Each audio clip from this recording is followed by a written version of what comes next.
SSD itu terbagi antara DRAM dan DRAMless. Adanya DRAM di dalam SSD itu berfungsi sebagai cache. Nah, cache ini tuh bisa kalian anggap sebagai ruang penyimpanan sementara. Dia tuh kapasitasnya terbatas tapi sangat cepat tuh untuk diakses. Kita umpamakan saja cache ini seperti kalian tuh menyimpan HP di dalam kantong celana. Ya, kantong celana kan kalau kita naruh HP di situ enak tuh, untuk ngeluarin masuknya lebih gampang. Tapi ya di kantong celana memang kapasitasnya terbatas, jadi kalian tuh nggak bisa naruh power bank atau charger di dalam situ. Maka itu barang-barang seperti ini taruhnya di tas yang punya kapasitas lebih besar, tapi untuk mengakses ke tas itu waktunya lebih lama nih. Nah, sistem cache ini tuh tidak cuma ada di SSD aja, bahkan sudah eksis tuh sejak zamannya hard disk, walau saat itu teknologinya aja yang berbeda. Bahkan pada CPU juga sangat bergantung tuh pada besarnya cache atau sistem cache ini. Kalian bisa lihat tuh teknologi AMD Ryzen 7000 di mana dia tuh ngedein cache L3-nya supaya ya performanya pada game dia bisa makin kenceng. Nah, sebenarnya selain DRAM ada kunci yang bisa dikatakan jauh lebih utama nih, yaitu adalah SLC cache yang dimiliki SSD. Maka jika SLC cache ini habis, baru tuh si SSD-nya bergantung pada DRAM untuk menjadi cache. Tapi jika SSD-nya itu DRAMless alias nggak punya DRAM, ya kalau SLC cache-nya habis, si SSD-nya bakal menunjukkan actual speed dari NAND flash yang dimiliki. Pada SSD modern, SLC cache ini adalah sebagian dari total kapasitas SSD tersebut. Jadi jumlahnya itu tidak menentu dan setiap produk SSD itu jumlahnya bisa berbeda-beda. Untuk mengetahui bagaimana SLC dan DRAM cache ini bekerja, gue akan mengutip review dari Tech Power Up mengenai SSD Team Group G70 Pro, yang mana gue rasa sih data yang disajikan pada website tersebut cukup detail nih. Nah, di sini bisa dilihat nih, ketika menulis data pada 600 GB pertama, speednya itu mencapai 5 GB per second. Inilah yang disebut sebagai fase pseudo SLC atau SLC cache.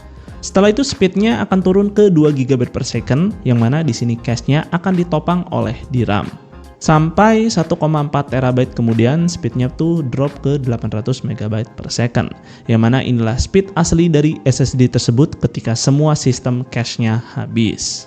Gua pun di sini juga akan menguji nih SSD Team Group T-Force A440 Lite 1 TB, yang mana Team Group klaim SSD ini tuh punya kecepatan read mencapai 7,4 GB per second dan memiliki kecepatan write mencapai 6,2 GB per second. Untuk masing-masing terabyte write di sini kalian bisa lihat sebagai berikut karena berbeda-beda nih tiap kapasitas. Nah, SSD ini tuh pakai controller Phison PS5027E27T. Ini merupakan kontrol terbaru dari Phison untuk NVMe Gen 4 DRAMless. Dan untuk NAND flash-nya di sini menggunakan IC dari Toshiba 162 layer 3D TLC yang berjumlah 4 channel. Di sini juga Team Group ngasih kelengkapan heatsink berbahan graphene. Nah, ini wajib banget sih dipasang karena kalau nggak dipasang, ini speednya nggak bisa optimal. Oke nih, di sini kita akan lihat nih SSD DRAMless ini performanya seperti apa dan sejauh apa sih jika dibandingkan dengan SSD memiliki DRAM, yang mana gue akan pakai SSD ini lagi, yang mana udah sempat gue review nih pada video sebelumnya. Untuk test system di sini gue akan menggunakan platformnya AMD AM5 pada motherboard ROG Crosshair Gen yang di sini memiliki sebuah slot ROG Z.2 yang mana yang merupakan slot M.2 yang cukup spesial pada motherboard ROG. Oke, untuk pengujian pertama di sini kita lihat dulu nih hasil Crystal Disk Mark-nya. Kedua SSD di sini sama-sama menunjukkan speed sesuai spesifikasinya. Malah di sini untuk file random, si Team Group sedikit lebih tinggi nih dari H740. Tapi sepertinya tes ini tuh belum bisa memperlihatkan pengaruh DRAM pada SSD. Maka untuk tes kedua di sini adalah kita lihat nih instalasi software yang di sini akan gua tes untuk install software DaVinci Resolve 18. Sepertinya pada tes ini pun juga kedua SSD tidak menunjukkan perbedaan sama sekali. Keduanya tuh ya bisa dikatakan sama-sama imbang sih. Kita lanjut ke tes ketiga yaitu adalah loading video games. Yaitu games pertama di sini gua tes yaitu adalah Horizon Forbidden West. Dan ternyata di sini juga masih keduanya sama-sama kenceng nih. Begitupun game selanjutnya ada Final Fantasy XIV. Di sini waktu load totalnya ternyata hanya beda 1 detik aja. Sehingga sampai saat ini sepertinya pengaruh adanya DRAM belum bisa dapat kita rasakan.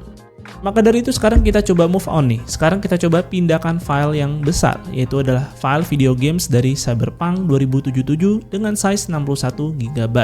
Nah, di sini ternyata ada selisih waktu copy yang cukup besar, yaitu 20 detik nih untuk H740 dan mencapai 36 detik nih untuk A440 Lite. Berdasarkan dari grafik ini, A440 Lite speednya tuh bisa mencapai 3 GB per second doang. Sedangkan si H740 dia tuh bisa mencapai 3,5 GB per second lebih. Apakah ini karena pengaruh di RAM? Mungkin saja sih, tapi bisa juga karena dipengaruhi oleh NAND flash yang digunakan oleh masing-masing SSD. Lalu nih, jika kita lihat sekali lagi, setelah 20 detik si A440 Lite ternyata mengalami penurunan performa sekitar 700-800 MB per second. Ya nanti kita akan dalami lagi nih, apakah ini karena SLC cache-nya sudah habis atau karena hal lain. Selanjutnya kita coba besarkan lagi nih filenya ke 122 GB yaitu untuk file game Horizon Forbidden West. Nah, di sini ternyata gapnya makin lebar lagi nih. SSD H740 itu dapat menyelesaikannya dalam waktu 56 detik. Namun untuk A440 Lite itu perlu waktu mencapai 2 menit nih untuk mengcopy semua file tersebut. Dan di sini drop speed-nya mulai semakin terlihat. Tapi di sini kita baru bisa menjudge nih SLC cache dari kedua SSD ini jika kita melakukan intensive write, yaitu di sini gue akan menggunakan file sebesar 527 GB yang isinya itu adalah campur-campur. Nah, di sini baru terlihat jelas nih kapasitas SLC cache dari kedua SSD ini. Untuk A440 Lite diperlihatkan di sini hanya punya SLC cache sekitar 49 GB saja. Setelah itu speed SSD ini akan langsung drop dan sustain di 700-800an MB per second. Nah, untuk H740 dia punya SLC cache yang lebih besar sekitar 107 GB. Baru deh setelah itu dia speednya mulai drop dan sustain di 1,6 GB per second. Kalau berdasarkan hasil tes yang gue jabarkan di awal, kita bisa yakin nih kalau ini adalah speed yang ditopang oleh DRAM cache. Sayangnya tes ini sudah selesai duluan sebelum gue bisa kasih lihat actual speed dari SSD ini. Maka dengan begitu, dengan waktu 5 menit 40 detik, si H740 bisa menyelesaikan proses transfer data ini. Dan si untuk A440 Lite dia tuh membutuhkan waktu mencapai 11 menit 26 detik. Terakhir di sini menyangkut soal suhu nih, yang di sini ternyata A440 Lite itu bisa menahan suhu di bawah 70 derajat dibanding si H740 yang ternyata malah tembus 70 derajat lebih. Yang mana di sini menandakan nih kalau fungsi Graphene pada SSD Team Group ternyata jauh lebih efektif nih mendinginkan suhu pada SSD dibanding heatsink metal pada umumnya. Jadi bisa disimpulkan nih, adanya DRAM cache pada SSD memang sangat mempengaruhi kecepatan SSD tersebut. Tapi bukan berarti SSD seperti A440 Lite ini merupakan SSD yang buruk. Semua tergantung kebutuhan dan penggunaan kalian sehari-hari. Adanya DRAM atau tidak sepertinya pada penggunaan keseharian seperti install software dan juga loading games itu tidak memberikan dampak yang signifikan. Adanya DRAM cache pada SSD itu baru akan terasa jika kalian menggunakan SSD tersebut untuk menulis data secara intensif.